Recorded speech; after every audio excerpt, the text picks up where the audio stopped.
Hello. അപ്പോൾ എനിക്കിന്ന് രാവിലെ ചായക്ക് കടി ഉണ്ടാക്കാൻ കിട്ടിയ പുട്ടും പൊടിൻ്റെ പാക്കറ്റാണ് ഇട്ടത്.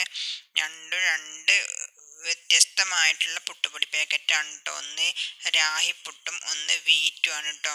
അപ്പോൾ ഞാൻ ഏതുണ്ടാക്കുമല്ലോ കൺഫ്യൂഷനിലേന്. അപ്പോൾ ഞാൻ എന്ത് ചെയ്തു, രണ്ട് പാത്രം എടുത്തിടുന്നങ്ങാണ്ട് രണ്ടുക്കും കുറേശ്ശെ പുട്ടും പൊടി പൊട്ടിച്ചും കണ്ടിട്ടു കേട്ടോ. ഇത് രാഹിപ്പുട്ടിൻ്റെ പൊടിയാണ്, പിന്നെ മറ്റത് വീറ്റിൻ്റെ പൊടിയാണ് കേട്ടോ. അപ്പോൾ രണ്ടും കുറേശ്ശെ ഇതുപോലെ നനച്ചുട്ടോ. ഇത് പിന്നെ ഒരു ക്രീം കളർ പോലത്തെ പുട്ടുപൊടിയാണ് കിട്ടിയിരിക്കുന്നത്. ഇത് പിന്നെ ഇതാക്കണേ രാഹി ഉണ്ടാവില്ലേ, രാഹിൻ്റെ പാലൊന്നും പാരാതെ ഉണ്ടാക്കണ ആ ഒരു കളറിലാണ് കിട്ടിയിരിക്കുന്നത് കേട്ടോ. അപ്പം ഞാൻ അങ്ങനെ രണ്ടും നനച്ച് വെച്ചുട്ടോ. എന്നിട്ട് ഞാൻ എന്ത് ചെയ്തു, പോയിങ്ങാണ്ട് ഒരു തേങ്ങയൊക്കെ പൊളിച്ചിടുന്നങ്ങാണ്ട് പൊട്ടിച്ച് പൊട്ടിച്ചുവിടുന്നു കേട്ടോ. എന്നിട്ട് ഞാൻ എന്താട്ടി അടുപ്പത്ത് സ്റ്റീമർ വെച്ചെങ്ങാണ്ട് സ്റ്റീമറിലാണ് ഞാൻ ഉണ്ടാക്കൽ. എൻ്റെ പുട്ടിൻ്റെ കുറ്റി കേടായതുകൊണ്ട് അതിൻ്റെ ചില്ല് എനിക്ക് എവിടെ നഷ്ടപ്പെട്ടതുകൊണ്ട് ഞാൻ ഇപ്പം ഇങ്ങനെയാണ് ഉണ്ടാക്കൽ കേട്ടോ. അപ്പോൾ ഞാനത് ആവി വരാൻ വേണ്ടി വെച്ചപ്പോൾ ആവി വരുന്ന സമയം കൊണ്ട് ഞാൻ തേങ്ങ ചിരകിയെടുത്തു കേട്ടോ. അതിലേക്ക് ആവശ്യമുള്ള തേങ്ങ ചിരകിയെടുത്തു.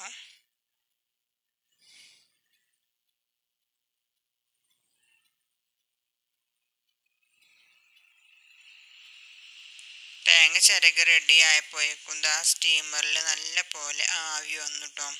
അപ്പം ഞാൻ എന്താട്ടി, ഇതേപോലെ ഇങ്ങനെ അടിയിൽ ഫുള്ള് തേങ്ങ നല്ല പോലെ ഇട്ട് കൊടുത്തിട്ടോ. കറിയില്ല, അതുകൊണ്ട് ഞാൻ തേങ്ങ കുറച്ചൊക്കെ ഇട്ട് കൊടുത്തിക്കണേ. പിന്നെ തേങ്ങ ഇട്ട് കൊടുത്തിട്ട് ഒരു സൈഡിലായിട്ട് ഞാൻ ഒരു പുട്ടുപൊടി നനച്ചത് ഇട്ട് കൊടുത്തിട്ടോ. വീറ്റിൻ്റെത് ഇട്ട് കൊടുത്തു. പിന്നെ അതിൻ്റെ മുകളിൽ കുറച്ചും കൂടി ഇതേപോലെ തേങ്ങ ഇട്ട് കൊടുത്തങ്ങാണ്ട് പിന്നെ ഞാൻ എന്ത് ചെയ്തു, ബാക്കിയുള്ളത് ഫുള്ള് ഞാൻ അതിലേക്ക് തട്ടി കൊടുത്തിട്ടോ. പിന്നെ മറ്റേ സൈഡിൽ എന്ത് ചെയ്തെന്നറിയോ, പിന്നെ നമ്മളെ രായി നനച്ച് വെച്ച പൊടിയില്ലേന്ന് അത് ഇട്ട് കൊടുത്തു. രായി നനച്ച് വെച്ചത് കുറച്ചുള്ളേന്ന് കേട്ടോ. എനിക്കിങ്ങനെ അതാർക്കും പറ്റൂല എന്നിങ്ങനെ തോന്നുക. അപ്പം ഞാൻ കുറച്ചുള്ളൂ അതുണ്ടാക്കിയിട്ട്. അപ്പോൾ രണ്ട് സൈഡിലും കൂടി ആയിട്ട് ഇതേപോലെ വെച്ചിട്ട് തേങ്ങ ഫുള്ള് വയ്ക്കാണ് ഇട്ട് കൊടുത്തിട്ടോ. ഇങ്ങനെ പുട്ടുണ്ടാക്കുമ്പോൾ സുഖമാണ് കേട്ടോ. ഒറ്റ പ്രാവശ്യം കഴിയൂട്ടോ പുട്ടുണ്ടാക്കൽ. മറ്റേതിങ്ങനെ ഒന്ന് പുട്ടും കുറ്റിയൊക്കെ ഇട്ടിട്ട് പിന്നെ അടുത്തിട്ട് പിന്നെ അടുത്തതൊക്കെ വേണ്ടേ.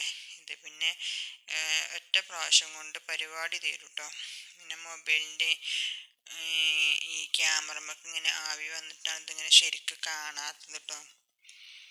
അങ്ങനെ ഇതാ ഞാൻ ആവിയൊക്കെ വന്ന് ശരിക്കും അടച്ചു കൊടുത്തിട്ടോ. പിന്നെ ഞാൻ എന്താണെന്നറിയോ, മോന് കൊടുത്തേക്കാൻ വേണ്ടിയിട്ട്, മോന് ഇന്ന് ക്ലാസ് ഉണ്ട്, അപ്പോൾ മോന് കൊടുത്തേക്കാൻ വേണ്ടിയിട്ട് കുറച്ച് ചിക്കൻ ഫ്രിഡ്ജിലുണ്ടായിരുന്നു.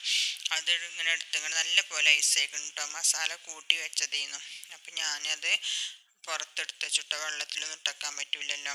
അപ്പോൾ ഞാൻ പുറത്ത് കുറച്ച് സമയം വെച്ചു ഐസ് പോകാൻ വേണ്ടിയിട്ട്. പിന്നെ അതാ മോന് കൊടുത്തേക്കാൻ വേണ്ടി നല്ല പുളി ഇട്ടോ, കുരുവൊന്നുമില്ലാത്ത പുളിയാണ്. അത് കേകിയെടുത്തതും പിന്നെ തേങ്ങ ചിരകിയതും പിന്നെ ചുവന്ന ഉണക്കമുളക് അതും എടുത്തിട്ട് ഞാൻ ഇത് അടുപ്പിൽ വെച്ചൊന്ന് ചൂടാക്കിയേക്കണം കേട്ടോ. അങ്ങനെ കുറച്ച് ഉപ്പ് ഇട്ടുങ്ങാണ്ട് ഇത് മൂന്നും കൂടി മിക്സിയിലിട്ടാണ് ഞാൻ അരച്ചെടുത്തത് കേട്ടോ. നല്ല ചമ്മന്തി റെഡിയാക്കി വെച്ചിട്ടോ. നല്ല ടേസ്റ്റാണ് കേട്ടോ ഈ ചമ്മന്തി. ഈ ചമ്മന്തി മതി ചോറ് കഴിക്കാൻ കേട്ടോ. ശരിക്കും അത്രക്കും ടേസ്റ്റാണ്. അങ്ങനെ ഞാൻ പിന്നെ ചിക്കൻ്റെ പിന്നെ ഐസൊക്കെ പോയിട്ട് ഇതാ ചിക്കൻ പൊരിച്ചെടുക്കുകയാണ്. നല്ല വെളിച്ചെണ്ണയിലാണ് കേട്ടോ പൊരിച്ചെടുക്കുന്നത്.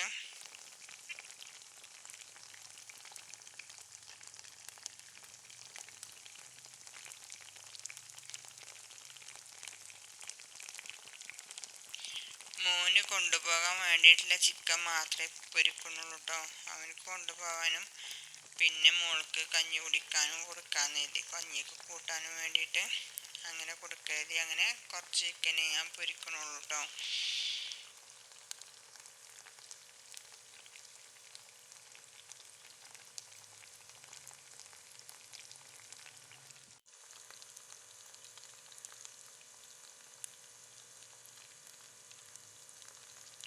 അങ്ങനെ ഞാൻ ചിക്കൻ നല്ലോണം പൊരിഞ്ഞൊരു വിധമായപ്പോഴേ അതിൻ്റെ മുകൾക്ക് ഇങ്ങനെ എള്ളിട്ട് കൊടുത്തിട്ടോ. വെള്ള കളർ എള്ളുണ്ട് അതിന് കയ്യിൽ ഇട്ട് കൊടുത്തു. അപ്പോൾ കാണാൻ നല്ലൊരു ഭംഗി കേട്ടോ. എള്ളിട്ട് കൊടുത്തപ്പോൾ കാണാൻ നല്ല ഭംഗി, പിന്നെ നല്ല ടേസ്റ്റുമാണ് കേട്ടോ. സാധാ ഞാൻ മുളക്, മഞ്ഞൾ, കുരുമുളക് പൊടി ഉപ്പ് ഇട്ട് കുറച്ച് കോൺഫ്ലവറൊക്കെ ഇട്ടുകൊണ്ട് പൊരിക്കണതാണ്. എന്നാലും നല്ല ടേസ്റ്റാണ് കേട്ടോ, കുട്ടിക്ക് ഭയങ്കര ഇഷ്ടമാണ്. അങ്ങനെ എന്താ മോൾക്ക് കുടിക്കാനുള്ള കഞ്ഞി കൊടുത്തിട്ടോ. രാവിലെ ചായ ബിസ്ക്കറ്റ് അങ്ങനത്തെ കഴിച്ച് കഴിഞ്ഞാൽ പിന്നെ ചായൻ്റെ കടി കൂട്ടില്ല കേട്ടോ. ഇതേമാതിരി കഞ്ഞിയോൾ കുടിക്കുക. അപ്പോൾ 2 ചിക്കൻ്റെ പീസും ചമ്മന്തിയും കൊടുത്തിട്ട് കഞ്ഞി കുടിക്കാൻ അവളതും കൂട്ടിയിട്ട് കഞ്ഞി കുടിച്ചിട്ട് പോയി.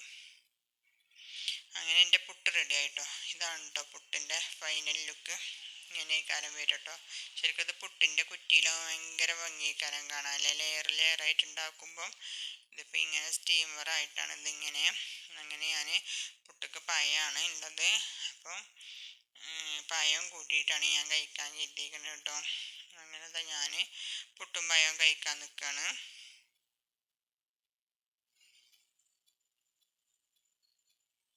അപ്പം ഞാൻ 2 ഭാഗത്തു നിന്നും കുറച്ച് പുട്ടെടുത്തിട്ട് 2 പഴം കൂട്ടിയിട്ടാണ് കഴിക്കുന്നത് കേട്ടോ.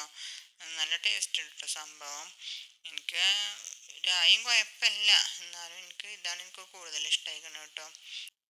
അപ്പം ഞാൻ മോന് കൊണ്ടുപോകാനുള്ള ലഞ്ച് റെഡിയാക്കാണ് കേട്ടോ.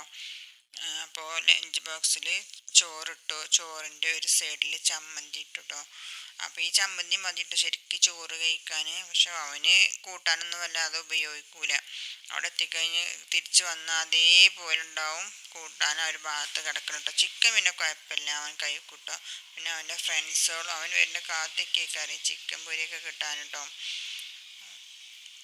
അത്രക്കും ഇഷ്ടമാണ് അവർക്ക്. അവന് ആകെ 1-2 പീസേ കിട്ടുള്ളൂ. അങ്ങനെ ലഞ്ച് ബോക്സ് റെഡിയായി. അപ്പോൾ ഇത്രേ ഉള്ളൂ ഇന്നത്തെ എൻ്റെ വീഡിയോ. അപ്പോൾ ഓക്കെ, ബായ്.